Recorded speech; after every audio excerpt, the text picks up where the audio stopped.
नमस्कार दोस्तों, study IQ में आप सभी का स्वागत है। मेरा नाम है डॉक्टर महिपाल सिंह राठौड़ और आज इस वीडियो में हम डिस्कस करेंगे सिविल डिफेंस को लेकर दिल्ली सरकार के द्वारा जारी किए गए एड के बारे में। जो कंट्रोवर्सी हुई है उसमें सिक्किम के बारे में कुछ पंक्तियां लिखी गई थी जिसके कारण देश भर में पॉलिटिकल कंट्रोवर्सी हुई है और खास करके सिक्किम के चीफ मिनिस्टर और सिक्किम के लोग उससे नाराज हैं। लेकिन हमारे लिए जानना यह जरूरी है कि ये सिविल डिफेंस क्या होता है, इसके बारे में मैं आपको बेसिक जानकारी दूंगा।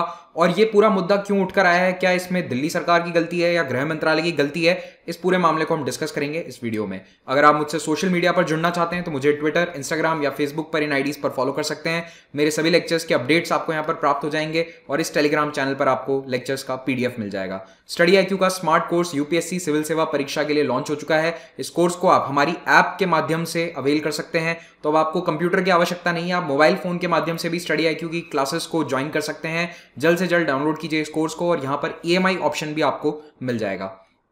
20 मई को दिल्ली सरकार ने सभी अखबारों में एक एडवर्टाइजमेंट दिया था, ऑनलाइन भी एडवर्टाइजमेंट दिया था। यह एड था सिविल डिफेंस कोर को ज्वाइन करने के लिए। तो सिविल डिफेंस कोर में एलिजिबिलिटी क्राइटेरिया यहां पर क्या लिखा गया है, पढ़ सकते हैं कि या तो वो व्यक्ति भारत का नागरिक हो या फिर भूटान, नेपाल या सिक्किम की प्रजा हो और दिल्ली का निवासी हो। यानी कि यहां पर सिक्किम राज्य को भूटान और नेपाल, जो कि अलग देश हैं, उनके साथ इसकी तुलना करी गई है।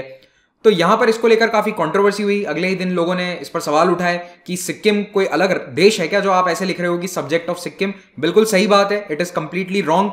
और इसको लेकर सिक्किम के चीफ मिनिस्टर ने भी ऑफिशियली आपत्ति उठाई। साथ ही साथ उन्होंने सोशल मीडिया पर भी इसके ऊपर कमेंट किया कि सिक्किम भारत का हिस्सा है 1975 से और 14 मई को ही वहां पर 45 ईयर्स सेलिब्रेट किए गए हैं भारत का हिस्सा बनने के। तो ऐसे में इतनी बड़ी चूक कोई कैसे कर सकता है। इसके अलावा एक पॉलिटिकल कंट्रोवर्सी भी शुरू हो गई इस एड के कारण, जब भाजपा के नेता और विधायक आम आदमी पार्टी, जो दिल्ली में इस वक्त पावर में है, उस पर आरोप लगाने लगे कि ये एंटी इंडिया एड आप कैसे दे सकते हैं।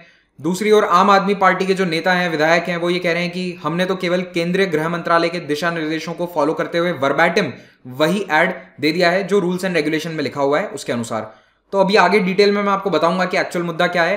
तो इस पूरी कंट्रोवर्सी के कारण अल्टीमेटली हुआ ये कि जिस ऑफिसर ने ये ऐड दिया था उन्हें सस्पेंड कर दिया गया है 23 मई को, यानी कल दिल्ली सरकार ने इस बारे में जानकारी दी। ऑफिशियली लेफ्टिनेंट गवर्नर ने ट्वीट भी किया था।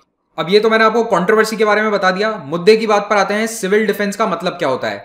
तो देखो, नागरिक सुरक्षा यानी सिविल डिफेंस एक ऐसा काम है जो वॉलंटियर्स के द्वारा किया जाता है जब आर्मी, पैरामिलिट्री या पुलिस बिजी हो और कहीं।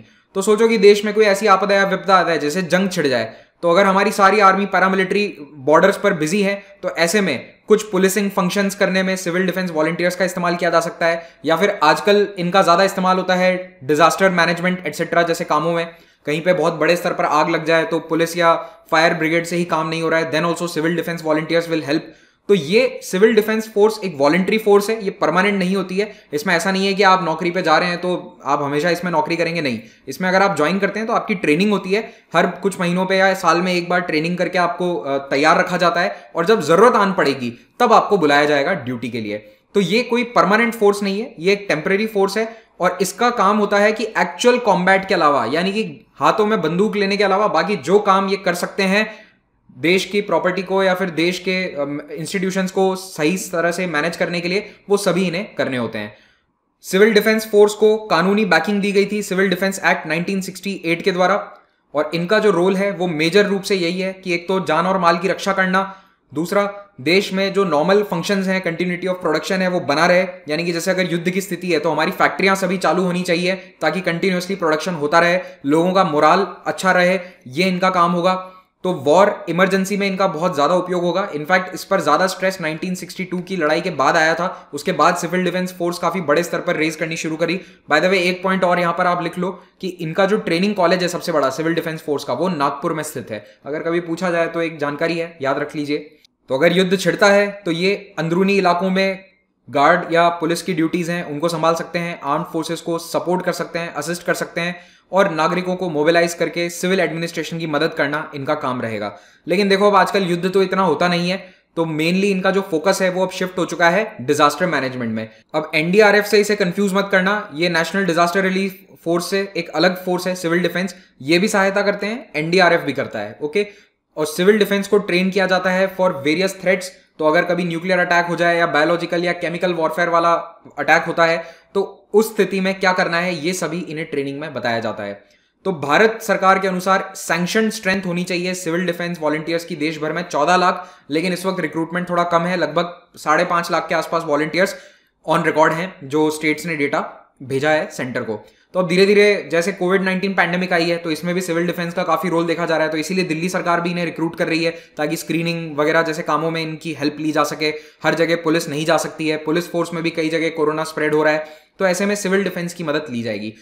इस सिविल डिफेंस को कंट्रोल कौन करता है? देश का जो गृह मंत्रालय है, मिनिस्ट्री ऑफ होम अफेयर्स, उसमें एक विभाग है directorate general of fire services, civil defence and home guard.